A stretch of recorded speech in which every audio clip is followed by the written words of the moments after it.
नमस्कार,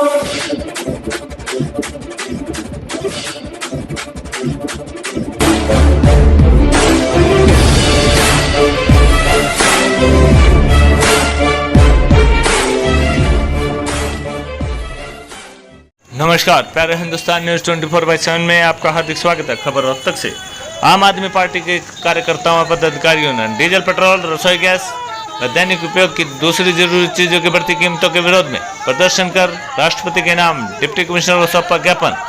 आप पार्टी के जिलाध्यक्ष महाराज सिंह एडवोकेट ने कहा, देश प्रदेश में महंगाई व बेरोजगारी की है खस्ता हालत।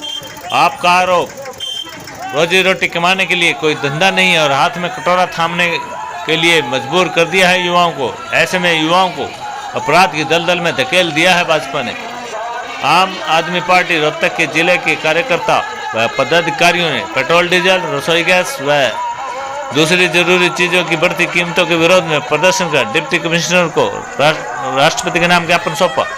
आपके जिलाध्यक्ष महाराज सिंह एडवोकेट ने कहा, डीजल, पेट्रोल व रसोई गैस के दामों में रोजाना भारी बढ़ोतरी ने यह साबित कर दिया है कि सरकार को आम आदमी की बिल्कुल भी चिंता नहीं है। सरकार अब खुलेआम तेल कंपनियों व देसी विदेशी बड़ी कंपनियों व कारपोरेट घरानों को लूट की खुली छूट दे दी है। उन्होंने बताया कि बड़े आश्चर्य की बात है कि जब विश्व बाजार में कच्चे तेल की कीमतों में भारी गिरावट हो रही थी, तब भी देश की भाजपा सरकार ने उत्पाद शुल्क व अन्य टैक्स में भारी बढ़ोतरी कर जनता को लूटने में कोई कसर नहीं छोड़ी।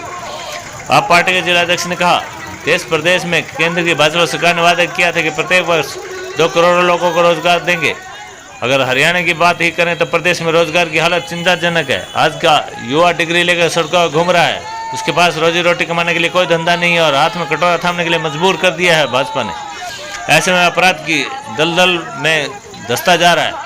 नतीजा, अपराधों का ग्राफ दिन प्रतिदिन बढ़ता जा रहा है। सरकार ने युवाओं और रोजगार को लेकर कोई कार्य नहीं किया। पढ़े लिखों की तादाद बढ़ने के कारण ना तो सरकार सरकारी नौकरी दे पा रही है और ना ही प्राइवेट नौकरियां, जबकि कोरोना काल में ना जाने कितनी कंपनियां बंद होगी, जिसके चलते लाखों करोड़ों युवाओं की नौकरियां छिन जाने के चलते बेरोजगार हो गए हैं, जिससे युवा डिप्रेशन का शिकार हैं।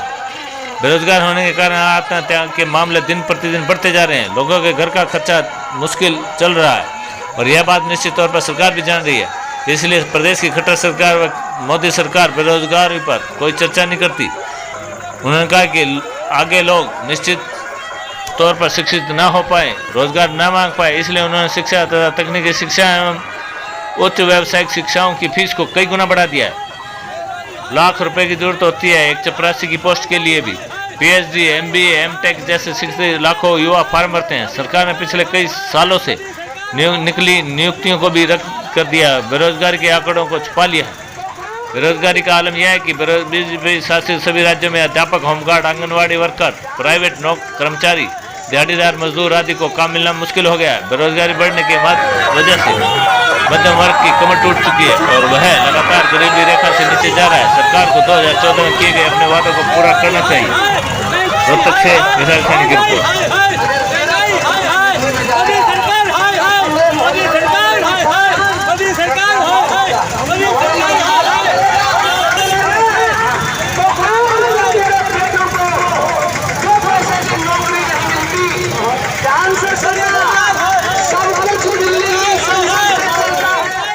राष्ट्रपति के नाम ज्ञापन दिया जिसी के माध्यम से, उसमें एक विशेष समस्या थी। उसके अंदर जैसे कि हमारे प्रधानमंत्री मोदी जी ने कहा था कि हर साल 2 लाख या 2 करोड़ से ज़्यादा नौकरियां देंगे, वो हर साल ये नौकरियां नहीं दे पाए। सिर्फ इतना ही नहीं, इतनी ही नौकरियां लोगों की चली गई है। और उसके बाद मोदी जी के बाद अमित शाह जी ने कहा कि पकोड़े तल के बिजनेस चला सकते हैं, लेकिन पकोड़ों का भी धंधा ख़राब हो गया है क्योंकि 150 रुपये ऑयल हो गया है, घी हो गया है, तो पकोड़े का धंधा भी फेल हो चुका है। हम राष्ट्र के माध्यम से ये जानना चाहते हैं प्रधानमंत्री जी से और अमित शाह जी से और मनोहर लाल खट्टर से, ये पूछना चाहते हैं ये बेरोजगारी का आंकड़ा ऐसे ही बढ़ता रहेगा या इसके लिए कोई हल भी निकालेंगे। पहले तो कोरोना इसलिए बढ़ गया था, आप पश्चिम बंगाल के इलेक्शन में बिजी थे, अब तीसरी लहर आने को है, लेकिन अब आप यूपी के इलेक्शन में बिजी होने वाले हैं। इसके बारे में हम आने वाले चुनाव के समय में हम आपसे ये पूछना चाहते हैं कि देश के अंदर कोरोना से लड़ने की क्या अपना आपको बीजेपी एक हिंदूवादी नेता मानती है, पार्टी मानती है, लेकिन हिंदुओं को जलने के लिए, कोरोना से मरने के बाद जलने के लिए लकड़ी नहीं मिली। ये कैसे हिंदूवादी नेता है? हिंदू को धरती के अंदर दफनाया गया, ये कैसे हिंदूवादी नेता है? मैं ये पूछना चाहता हूँ। ऑक्सीजन की कमी पड़ गई और सिर्फ इतना ही नहीं, एम्बुलेंस हॉस्पिटल तक पहुंचने के लिए नहीं मिली। ये कैसे हिंदूवादी नेता है? मैं चाहता हूं देश से ये इलेक्शन की तैयारियां करनी बंद करें और देश की बेरोजगारी के ऊपर ध्यान दें। धन्यवाद।